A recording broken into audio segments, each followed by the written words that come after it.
गरीब बहनों की अमीर माँ। एक छोटे से गांव में दो बहनें, सुमन और रमा, अपने जीवन की कठिनाइयों का सामना कर रही थीं। उनके पिता का देहांत बचपन में ही हो गया था और उनकी माँ गौरी ने अकेले ही अपनी बेटियों की परवरिश की थी। गौरी गांव में सबकी मदद करती थीं और मेहनत मजदूरी करके घर चलाती थीं। लेकिन समय के साथ उनकी उम्र बढ़ने लगी और मेहनत करना मुश्किल हो गया। गौरी के पास संपत्ति के नाम पर सिर्फ उनका छोटा सा मिट्टी का घर और एक बंजर जमीन थी। गांव वालों को भी लगता था कि उनकी हालत कभी नहीं सुधरेगी, लेकिन गौरी का मानना था कि गरीबी किसी के भाग्य की स्थायी पहचान नहीं है।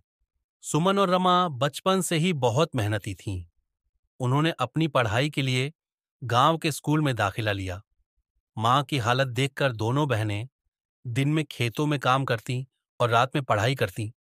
गौरी ने हमेशा अपनी बेटियों को सिखाया था कि शिक्षा ही उनकी जिंदगी बदल सकती है।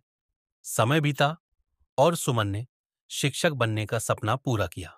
उसे शहर में नौकरी मिली। वहीं रमा ने सिलाई कढ़ाई का काम सीखा और एक छोटे व्यापार की शुरुआत की।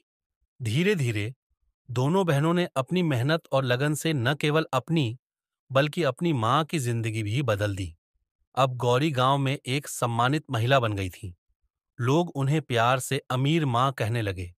उनकी संपत्ति पैसे या जमीन से नहीं, बल्कि अपनी बेटियों की कामयाबी से मापी जाती थी।